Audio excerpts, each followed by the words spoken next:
So guys, if you have understood the Marxist, so first of all, we are going to be looking at the neo-Marxist perspective on education. So the neo-Marxist, they are people, or they are individuals, or they are sociologists who either agrees with what the Marxists say, or they disagrees with what the Marxists say. So the Marxists, they believe that there is exploitation of the working class by the bourgeoisie in the society.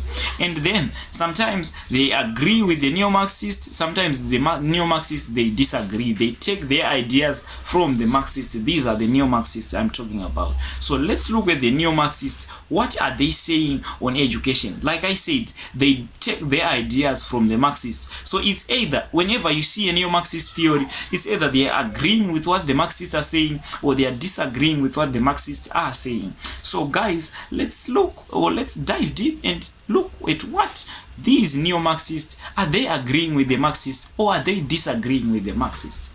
So as I have said in the previous video about the Marxists, they say that education is controlled by the capitalists. What happens in the education sector is controlled by the Marxists, and then the Marxists, they do this through the hidden curriculum.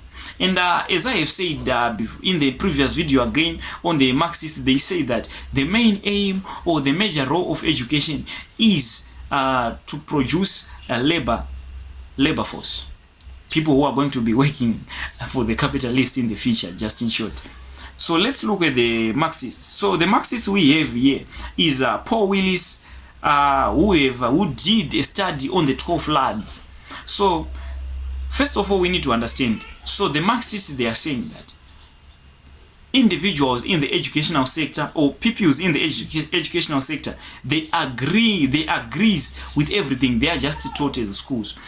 But the neo-Marxists we have here, Paul Willis, did a study on the 12 lads and sees that it's not always, as the Marxists say, that individuals, they agree with what their teachers teach them. So what was the study all about? The study on the 12 lads. Let's look at it. The lads, it is said, according to this study of Paul Willis, the lads, they developed a school counterculture, culture that completely reverses and opposes the mainstream culture at school. So these 12 lads, they developed the counterculture, a culture which opposes the mainstream culture. Okay, so what did these lads did? So they formed a friendship grouping with the attitude to school, their culture that was opposed to values inflicted by the school. So everything they did, it was opposite to what they were taught at school. For example, the lads, they felt inferior to the teachers, and their main objective was avoiding going to lessons. Willis therefore concluded that the education system does not always transmit the capitalist values as the Marxists say, hence dismissing the view that education perpetuates inequality and it does not always create docile workforce. This is according to Paul Willis, because Paul Willis did a study so that he could oppose what the Marxists are saying. It is not always, and he concluded that it is not always that education creates a docile working force. Okay, so in this scenario now, we see Paul Willis is disagreeing with what the Marxists are saying. But then we have another Marxist who is known as, another neo-Marxist who is known as Pierre Bourdieu. So who is Pierre Bourdieu? Pierre Bourdieu is agreeing with what the Marxists say. So he is a neo-Marxist, but like I've said, the neo-Marxists, they agree sometimes, or they disagree with what the Marxists say. So Pierre Bourdieu talks about cultural capital. So I'm going to look deep into what cultural capital is. Okay, so Pierre Bourdieu argues that education system is biased and in favor of the culture of the dominant class. Okay, he is agreeing and saying that education is just in favor of the dominant class. Who are the dominant class? The bourgeoisie. This is according to Pierre Bourdieu. According to Bourdieu, the role of education is to transmit the culture of the dominant classes. Okay, he is Pierre Bourdieu, he is a neo-Marxist, and he is agreeing with what the Marxists say. The role of education is to transmit the culture of the dominant class. Okay, so let's move on. To Bourdieu, those from upper class background have a built-in advantage because they have been socialized into the dominant culture. So like I've said, education already have the culture of the dominant class. So those people from the dominant class, they have an advantage. Because why? Because they grew up in the culture of the dominant in the culture of the dominant group, and now they are going again in the culture of the dominant group. So here to Bourdieu, those from upper class background have a built-in advantage because they have been socialized in the dominant culture.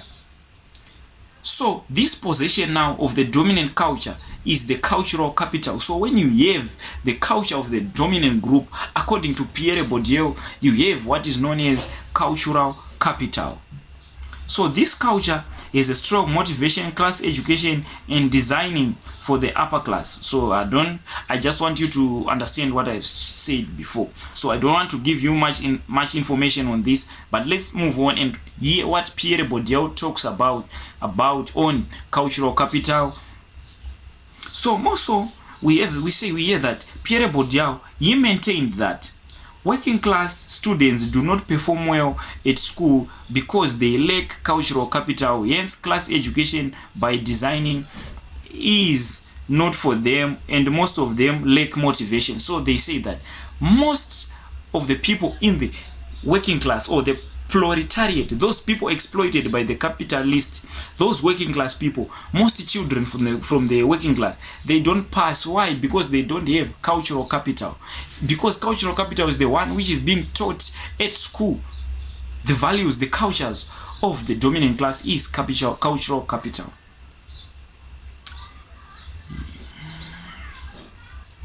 Okay, so due to the lack of the dominant culture, working class students are more likely to fail examinations, which prevents them from entering higher education.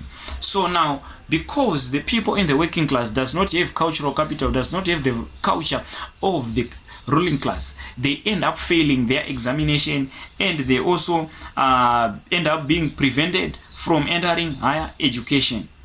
He maintains that the upper class and middle class possesses more cultural capital, the outer on their children. So he is maintaining that this is now the upper class now, and the middle class. People on the middle, they are not the working class, but they are the upper class and the middle class. They are the ones who possesses what? Cultural capital.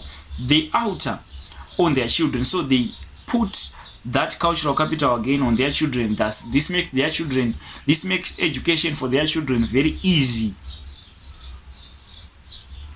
Okay, so we are done with this now, guys. We need to understand one thing. We need to understand why does the individuals in the individuals of the higher class, of the dominant class, pass than the working class. Here is why. This is because individuals of the dominant class, they tend to pass because their parents can afford to pay for public transport. Okay, another thing is that they are more likely to have cars to take their children to school again. They have cars to take their children to school. Another thing that makes their children pupils of the upper class, of the dominant class, to pass is that they are more likely to be able to afford extra help, extra coaching, like extra lessons.